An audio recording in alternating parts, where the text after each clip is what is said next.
Lou Petrozza, a 47-year-old catering director from Charlotte, North Carolina, would compete with 14 other chefs on the 4th season of Hell's Kitchen for not only the $250,000 grand prize, but also to become the head chef at the London West Hollywood Hotel. Today, we'll be going through his entire run in Hell's Kitchen, from every confessional and big moment, and what ultimately led him to becoming one of Hell's Kitchen's most beloved chefs. If you love these story videos, be sure to hit that subscribe and like button, and with that, let's go through Petrozza's season 4 run. Bloody hell, here I go again.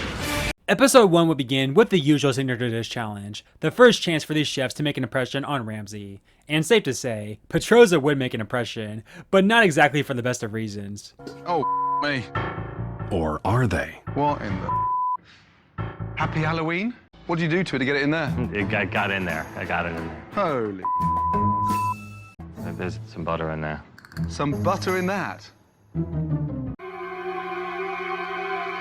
my God. How did you get in there and eat it? I mean, am I missing a trick? It's plated table side. It's Off you go. presented like Yeah, that. perfect. Right, take your time. Okay. Okay. Oh my God. That's enough there. Yeah. That's enough, okay. What's the dish called? Hen and a pumpkin. Now, looking at that mess, I'd like to stick your head in there. You know that. It's dry. Yeah. Well, And the pumpkin's not even seasoned inside, it's just bland. You had more chance sticking a candle in there, making me happy. For Halloween, you were sticking a hen in there. Off. he was looking for something memorable, and I believe that my dish was memorable. Yeah, not exactly a good start for Petrozza, as this still ranks as one of the worst signature dishes in the show's history. And not only is it bad, but Petrozza in general would look foolish trying to present it. And his episode wouldn't get much better, as he, and for that matter the entire blue team, couldn't remember the menu. And then out in the dining room, he would get berated for damn near setting the place on fire. Petrozza, don't set the room on fire, you donkey. Yes, chef. But yeah, that would mostly be all we saw from Petrozza in this premiere. And while most people had a bad signature dish, Petrozza stood out among the worst, if not the little worst behind Matt. And he didn't exactly impress on basic tasks such as naming the menu and being a good table sider. But since he wasn't involved in the blue team's actual service, he would avoid nomination, as Dominic would be the one to go. And so hopefully Petrozza will start coming into his own going forward. Episode 2 now, and spoiler, this episode would not be the start of Petrozza becoming a beloved and great chef. In fact, Petrozza almost didn't even make it past this episode, after he completely broke down after failing to name the menu items. Petrozza, Yes. the menu. 5 appetizers, what are they? The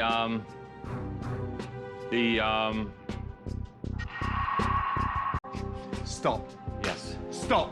Yes. Do me a favor. Get out. Your station Yes.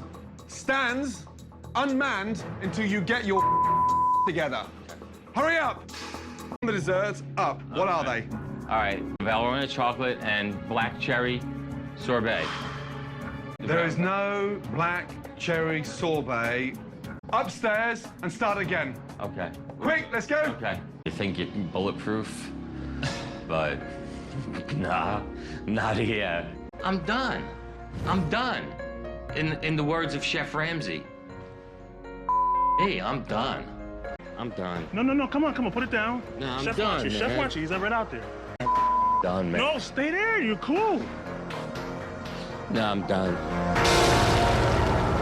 Yeah, I'm done. So after a tough start, at least Petrozza didn't quit, and for that matter, he can now redeem himself during service, as this is his first service on the line, and hopefully he can show Ramsay that even though he might not be great at memorizing things, he can cook his ass off. There you go, Chef. This souffle's already... It's not even on. Come here, Petrozza. It's rare. It's rare. And he's more fire. Where's the lamb? The lamb is right here. Do you Cut want- the thing then. Right in half? Oh, come on. And can we have it together? Yes. How would you How like long? those beefs cooked? I asked for 2 beef. Okay. One halibut, one John Dory. So you need one more. I want them together. Okay. I asked you to communicate with each other. Okay. And you're not. Yeah, I've been very candid in the past that this is generally one of the worst episodes from a finalist in Hell's Kitchen history, and I still think that had the blue team lost service, Petrozza would have been the second boot of the season, and for that matter, a pretty big donkey as well. As well, yes, Jason had done worse than him overall. He didn't quit, at least up until that point, and it's one of the biggest cardinal sins to throw in the towel, and I just can't see Ramsay overlooking that. So yeah, these first 2 episodes have been about as disastrous as possible for Petrozza, as he had an all-time bad signature dish, forgot the menu twice, had an an awful first service, and it had not been for Sharon being a complete failure on the red team, he's most likely already eliminated. But alas, while likely on thin ice, Petrozza does have a second chance in this competition, and now more than ever, he has to make the most of it. And safe to say, he would do just that. Episode 3, and not only did Petrozza have a bounce back episode that he so desperately needed, but he would be a standout this episode, as he would score a perfect 8 out of 8 in the chicken preparation challenge, and he would win the best of the worst and arguably the worst service of the entire season where both teams lost. I will say though, he was oddly edited, as none of Petrozza's highlights were shown during service, only in a flashback when Ramsey named him the best of the worst. I know there was a lot of bad happening in this service, but it is strange that they couldn't even show at least one good moment from Petrozza during the actual service. Nonetheless, the nominee for Petrozza was very easy, as he would nominate the clear weak link in the team in Jason, who was subsequently sent home. So yeah, while this is an incredible episode for Petrozza, from an edit standpoint, I don't think it was that great, as we didn't hear much from Petrozza about bouncing back, and he basically got no content despite his great episode. So Petrozza is definitely in an interesting spot now, as after a horrible start, now all of a sudden, you can consider him a contender on the blue team, as pretty much everyone else has sucked as well.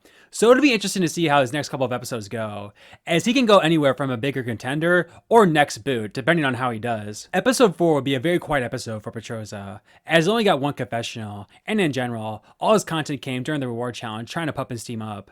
But that's honestly not a bad thing, as this would be an awful service for the blue team, with Craig, Ben, and Matt all getting nominated, with Craig being the one to go home. So while a quiet episode isn't great for winner chances, I think now it's officially safe to say that Petrozza is no longer the weak link within the blue team, and if anything, is one of the stronger ones along with the likes of Luras and Bobby. Episode 5 would be another episode where Petrozza didn't get much of substance, at least at the start, as he didn't get much input on whose pizza the blue team should put up during the reward challenge, and he became the first chef to really talk about just how annoying, and for that matter, nutty Matt was. But then during dinner service, we would finally get a Petrozza highlight, as he would pull off one of the greatest hacks in Hell's Kitchen history. With no steaks ready to serve, Lou Ross's situation is looking grim.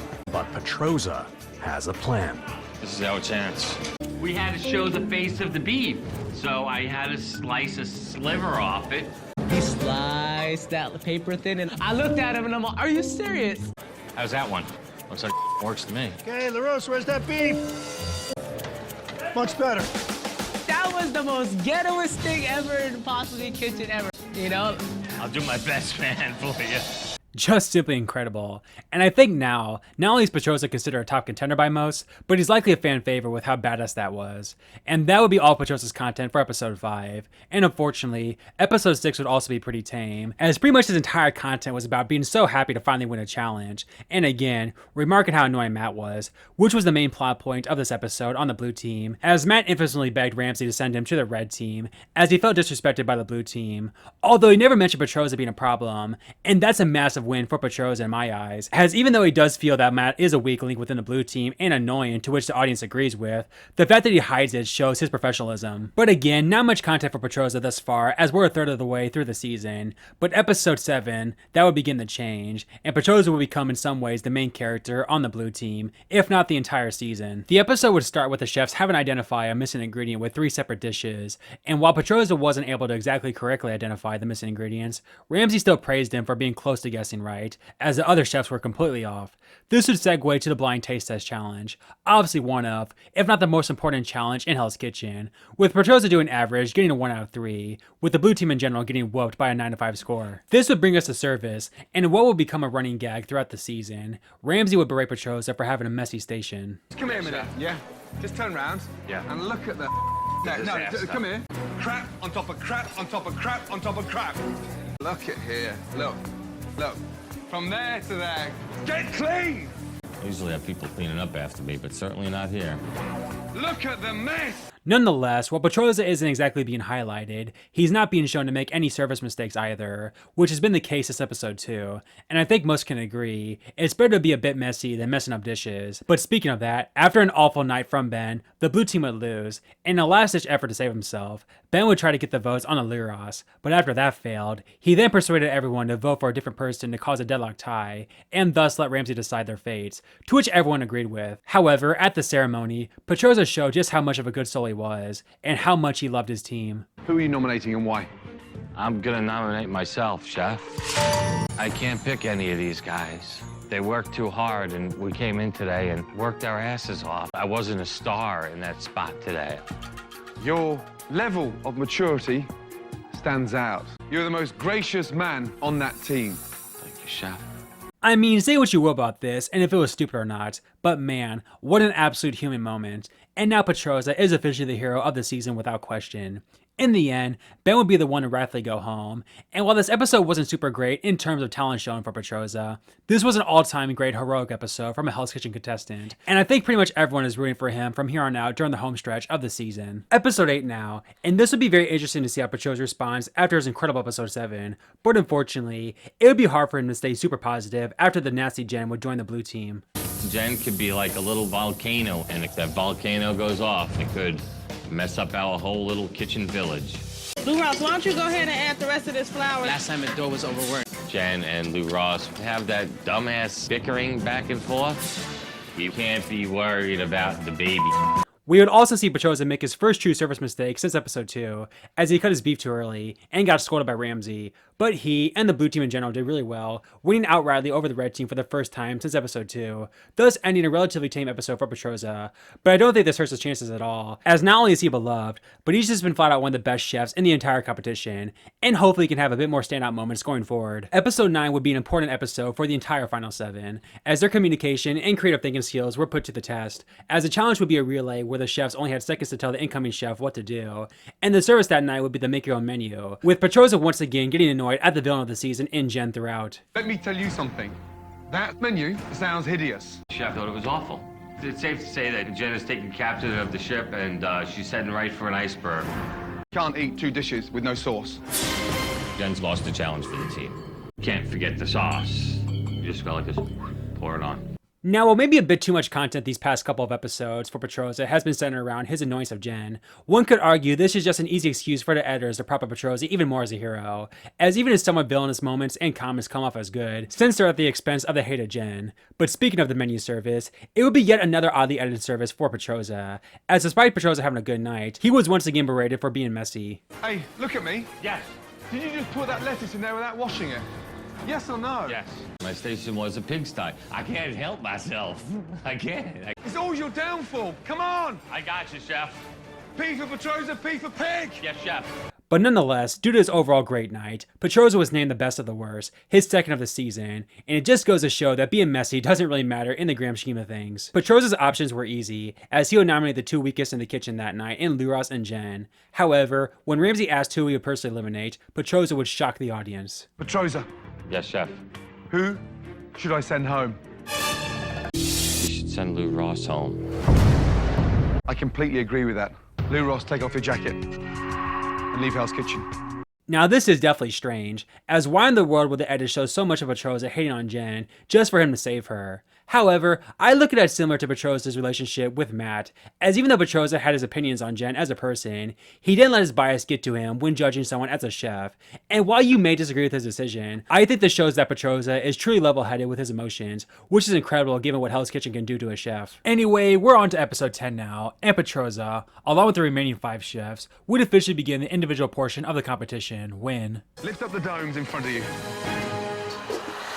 Oh, wow. One kitchen, cooking as one dynamic team. So yeah, Petrozza is a black jacket. Who would have ever thought that this messy guy who produced an all-time bad signature dish and nearly quit in episode 2 would go on to earn the prestigious black jacket and is literally the favorite to win in this endgame by most. Whatever happens from here on out, what a freaking story. And I'll be damned, Petrozza did not slow down in the black jacket, as he got decent praise during the challenge and essentially won the best of the worst in this all-time bad black jacket service, as he only got yelled at one time, and take a wild guess why. Look at the plate underneath. There's a bit of chive there. Chef Ramsey zeroes in on anything and everything. Show me your fingers. Such a dirty pig. I'm dirtier than the average guy. So yeah, Petrozza was literally the only chef in this black jacket brigade to have a generally good service, simply incredible stuff, and safe to say, he won't let the pressure of the black jackets get to him. Matt would ultimately be the one to go home, and that brings us to episode 11, where now only 5 chefs remain. That episode would start off pretty funny for Petrozza, because as Corey put it, I don't think he was used to being around attractive women when making food. Petrozza has other things on his mind. Is this right? Yeah, here you go. Here you go. Your dynamite. Do you want to put it on top here? Light your hair up. Sure. Okay. Off you go. Oh. Oh, Petrozza. Nonetheless, Petrozza got his housewife with literally no cooking experience to cook a good dish, but in the end, it wasn't quite good enough as he lost to Christina. Service would also be somewhat rocky for Petrozza, as he would send up Jen's John Dory too early, and in general, struggled a bit on garnish. Garnish, please. Yes. Pepperard. Pepperod. He serves the pepperard. He can't. You got to call for polenta as well. Hey, is that you now? You done, yeah? Like him? No, you done? no, yeah? Chef, no, Hey, no. let me just tell you something. I'll push hard. You stopped talking. You've sunk. I'll And wake up. you're not even communicating now. Why can't it just register? I'm yeah, trying your to head's do down. Get it out your and start waking up. Yes, chef. So while not exactly a great service, it wasn't a bad enough service for him to be nominated over the chefs who had truly bad services that night in Jen and Bobby. And in a catch-22 for Petrozza, he would officially go down as the last man standing, as Bobby was eliminated. But unfortunately for him, and for that matter, Corey and Christina, Jen was still unfairly in the competition. Episode 12 now, and the final four would have to make a dish for any pregnant woman. Petrozza is shown to be a very charming salesman, which is a massively good trait to have if he were to run a Ramsay restaurant. But in the end, he would lose to Christina by a measly 2 votes. With Christina winning for a second time in a row, Corey and Jen were jealous of her and even ghosted her when she came back. But Petrozza, being the bigger man, had another insanely good heroic and general human moment by helping Christina. Arguably his biggest competition, prepare her station. I thought it sucked that Christina won the challenge. But you know what? In the whole scope of things, it's like, forget it. You know what I would do? I'd get paper towels on the sizzle plate. Let me tell you what, that's like half the battle. Every single service up till the last service is teamwork. There's nothing solo about it. On to service now. And yeah, I think it's clockwork now when it comes to how Petrozza's service will go. Petrozza. My God. You can't slice something stunning on top of something. My God. Yeah, chef. I've been trying to keep clean, but I just haven't been able to do it, you know? I'm always into my work, and my work is all over me. Well done in the medium to the left. Yeah, good. Service, please. That's nicely cooked, that filet mignon.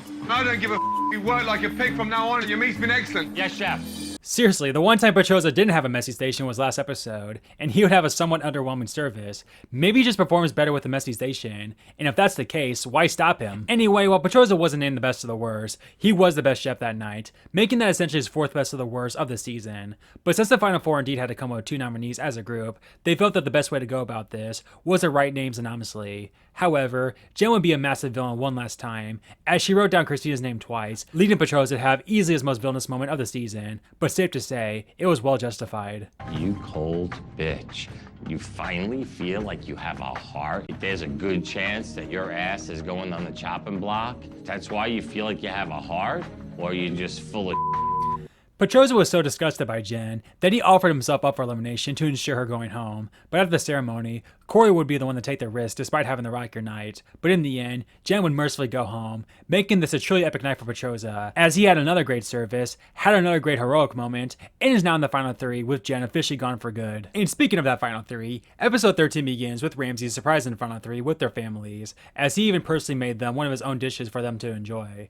But since Ramsay is of course a massive troll, he turned this special moment into a challenge, as it was revealed that the final 3 would have to recreate a dish that they shared with their loved ones in a taste it not make it challenge. Petrozza would do surprisingly well, as the only thing he missed was the puree, but this would cost him, as Christina, who was the only one to figure out what Ramsay was doing and study the dish beforehand, would once again just edge up Petrozza. However, we would get quite the potential winner quote from Petrozza after, with him saying, The competition right now is very tough. There's no second place in this competition. It's only about first place. Man, this truly would have been one of the better winner and general foreshadowing quotes in Hell's Kitchen history, and I kinda wish the editors didn't put this in, as it's almost as if they were trolling Petrozza for some reason, knowing the outcome. But anyway, we're on to the final 3 dinner service, the most important service of the season, as each chef would take turns running the pass, and despite Petrozza being the better chef than Corey and Christina throughout the season, if he can't lead his team, that simply won't matter. Petrozza would actually be the first one to go, making it all that much more scarier. Let's see how he does. Let's go, Scott! Is the risotto up? Do just the scallops? Yeah. You happy with that? Yes. Look at me. There's no peas in there. Send it back. Chef Scott, there's no peas in this risotto. Oh, the peas go in the risotto? Come on. Come on. Scallops walking in the window now. Service, please. Christina, it isn't too dark on the scallops. 3 dory, 1 salmon. Where's it at? 3 dory, 1 salmon, working now. Prawn coming up now. Here you go, Petrozza. Finally, let's go. Come on. Pick it up. Well done, Petrozza. You run the kitchen. It doesn't run you. Well done. Back on your section. So after a somewhat rocky start, Petrozza did really damn well, and you would think as long as he does decent, he should be able to get into the final 2. And at the nomination ceremony, The first person that will be heading into the final of Hell's Kitchen, Petrozza, congratulations. Thank you, chef. Really well done. Thank you, chef. again, man, what a freaking story for Petrozza, as this near second boot is now in the final 2, with the only person standing in his way from winning his own restaurant ironically being Christina. So alas, it's the 2-part finale now. The first part was mostly dedicated to Petrozza creating his own restaurant and menu, which gave us quite the ironic throwback as he once again had trouble focusing on the menu. It was hard for me to, focus on my menu. I don't know why. It's nerves and it's fatigue. I'm gonna go lie down. And in a great ending for the episode, Petrozza would finally beat Christina at the final challenge of the season, and thus we get the first and last pick for the finale brigade. His picks were somewhat questionable though, as after choosing Bobby first, he would choose Ben over Lou Ross for his second pick, and in an absolute shocker, he would pick Jen over Matt, despite him absolutely hating Jen, and most importantly, Jen hating Christina. Matt must have truly been a complete headache and awful chef for Petrozza to still not pick him over Jen. But honestly, this might have been the right decision, as while Matt acted childish towards Christina, Petrozza's brigade truly supported him and wanted to do the best they could for him to win, which again should tell you just so much about this man, as even awful human beings such as Ben and Jen truly seem to love the guy. So now it all comes down to this, as it's the final dinner service, and if Petrozza can lead his brigade well, he'll likely win his own restaurant and $250,000. Let's see how he does. Okay, Bobby, I want to put these apps out. I'm gonna need that strudel quick, fast, and in a hurry, man. All right. Thanks, right? Yeah, cool. Hey, Bobby, this is cold. I need you to put it together, a little foil on, and reheat into convection. Check everything before it comes to me. Stick your finger in everything. Touch everything. I can clear the board on the strudel, but that's it after that. What? We can't run out of strudel and a frisee salad. Hey, what can we do? We can't take 2 appetizers off. Bobby, what else could you do for me, Bobby?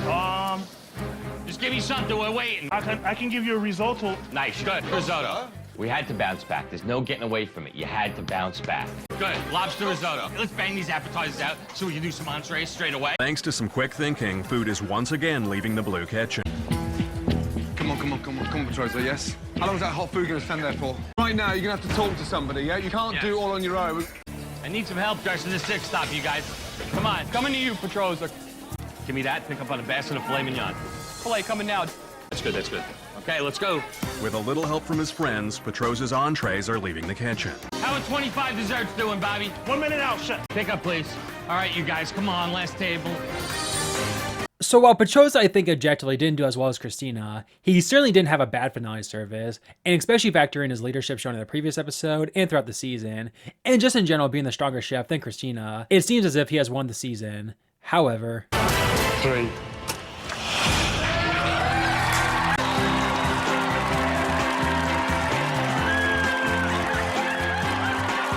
I'll talk more about Christina in her story video, but while she did arguably have more standouts and higher highs than Petrozza, I'm sorry, Petrozza simply deserved the win over her, and had he not been an almost 50-year-old man, he likely has his picture hanging on the wall as the Hell's Kitchen winner. But let's not harp on the negatives, and let's wrap up Petrozza's incredible season 4 run. Again, it literally could not have started off worse, and whether or not he would have been the second boot of the season had things gone a bit different, regardless, most chefs would have likely never rebounded after not only sucking, but flat out being humiliated and wanting to quit. However, Petrozza would go on to basically make only 2 true dinner service mistakes throughout the rest of the season, with his other minor problems being that he was too messy. He won 2 best of the worst, and basically won another 2, making that 4 in total, was very competitive in all the challenges, and while not the best leader ever, the older reserve Petrozza proved he could handle himself as a leader in the kitchen, and even though he didn't win the season, I think most can agree, he was the best chef of season 4. Now let's look at the edit. Now here's the thing, while Petrozza was beloved by the fan base, that was mostly just due to his natural actions, and not really anything having to do with clever editing, maybe other than his hatred of Jen, but even then, that's kind of ambiguous. He had absolutely no personal content or general storylines, which is a shame, as I truly think the editors could have played up his comeback after the slow start, and in some episodes, he was just flat out invisible. Now while obviously a big part of this is that the editor didn't want to give him too much of a story knowing the outcome, as you'll see in my Christina video, it's not like she exactly got that great of an edit either. character, and her win still remains pretty dissatisfying despite the edit not exactly going out of their way to prop up Petrozza. So I feel in retrospect, the edit should have just simply gone all in on Petrozza despite him not winning, and give him more of a storyline and personal content since she is such a beloved character. But again, despite the flaws of Petrozza's run and edit, it's safe to say, not only was he a great chef, but an even better person, and he still remains as one of the most beloved chefs in the show's history, and of course, may he rest in peace. So there you have it guys, the story of Lou Petrozza. Let me know in the comments below where Petrozza ranks for you in terms of all-time favorite chefs, and be sure to subscribe and like to support these story videos and my channel, and until next time, have a good one guys. Get out of there.